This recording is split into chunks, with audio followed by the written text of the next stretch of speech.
तो चलिए आज भूत बंगला के ट्रेलर में छुपे हर राज से पर्दा उठाते हैं, क्योंकि ये सिर्फ एक हॉरर कॉमेडी नहीं है। नहीं, इसके पीछे कुछ बहुत गहरा छिपा है।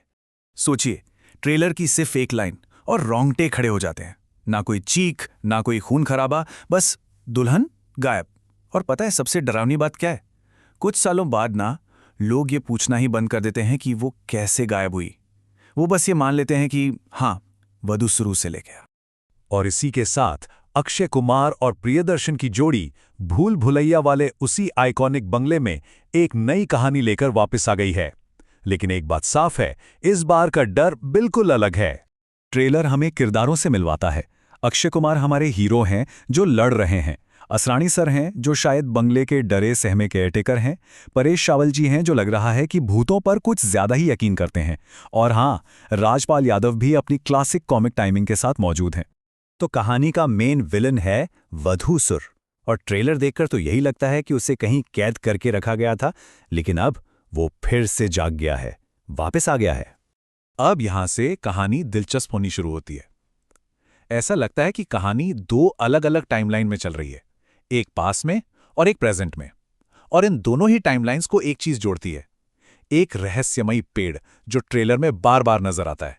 असरानी का किरदार बंगले के ठीक पीछे एक पिशाच वन की बात करता है, और शायद वधूसुर को वहीं उसी जंगल में कैद किया गया था। अगर हम वधूसुर को जरा ध्यान से देखें तो वो खुद पेड़ की टहनियों से बना हुआ लगता है। वो उड़ भी सकता है, और जब भी वो आता है चमगादड़ नजर आते हैं। चलिए अब आते हैं इस कहानी के शायद सबसे बड़े रहस्य पर। एक ऐसा किरदार जो दिखने में तो बहुत छोटा लगता है, लेकिन क्या पता वही पूरी कहानी का सेंटर हो। क्या आप यकीन करेंगे, 3 मिनट से ज्यादा लंबे ट्रेलर में लेजेंडरी एक्ट्रेस तब्बू सिर्फ और सिर्फ 6 सेकंड के लिए दिखाई देती हैं। बस 6 सेकंड। मेकर्स ऐसा क्यों करेंगे? जरा इस बारे में सोचिए। एक तरफ अक्षय कुमार हैं जो फिल्म के हीरो हैं, राक्षस से लड़ रहे हैं, जिनका सबसे ज्यादा स्क्रीन टाइम है।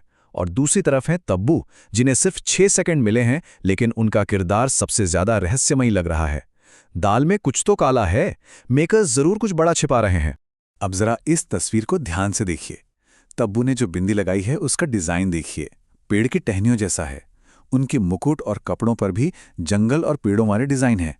ये एक सीधा सीधा विजुअल इशारा है कि तब्बू के किरदार का वधूसुर और उस रहस्यमयी पेड़ से कोई बहुत गहरा कनेक्शन है।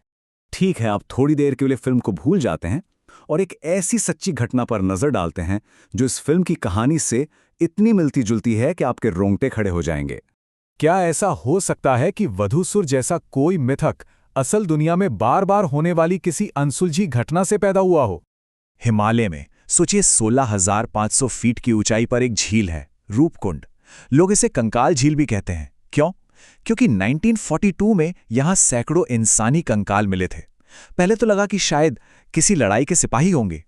फिर एक लोकल कहानी सामने आई, लेकिन जब साइंस ने जांच की तो पता चला कि इन सब की मौत क्रिकेट बॉल के साइज के ओलों से हुई थी।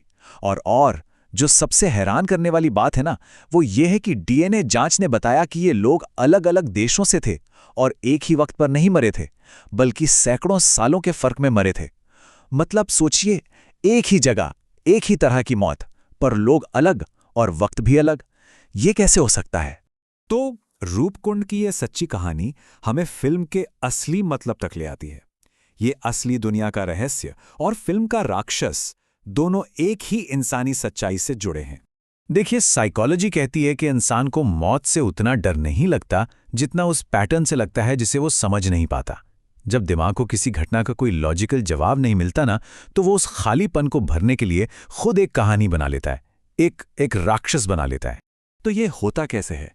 रूपकुंड जैसी कोई असली त्रासदी बार बार होती है, लोगों को कोई वजह समझ नहीं आती, तो दिमाग एक कहानी बना लेता है कि जरूर कोई बुरी शक्ति है जो ऐसा कर रही है, और वही कहानी एक राक्षस बन जाती है, वधूसुर। इसका मतलब यह हुआ कि राक्षस कोई असली भूत नहीं है जो बंगले में रहता है। नहीं, वो तो बस उस अनजाने डर को दिया गया एक नाम है। वो उन कहानियों का प्रतीक है जो हम सब खुद को उस चीज से बचाने के लिए सुनाते हैं जिसका हम सामना नहीं करना चाहते। तो ये सब हमें एक बहुत बड़े सवाल पर लाकर खड़ा कर देता है कि आखिर वो कौन सी कहानी है जो हम सब खुद को सुनाते हैं? वो कौन सा डर है जिसे हमने एक राक्षस का नाम दे दिया है?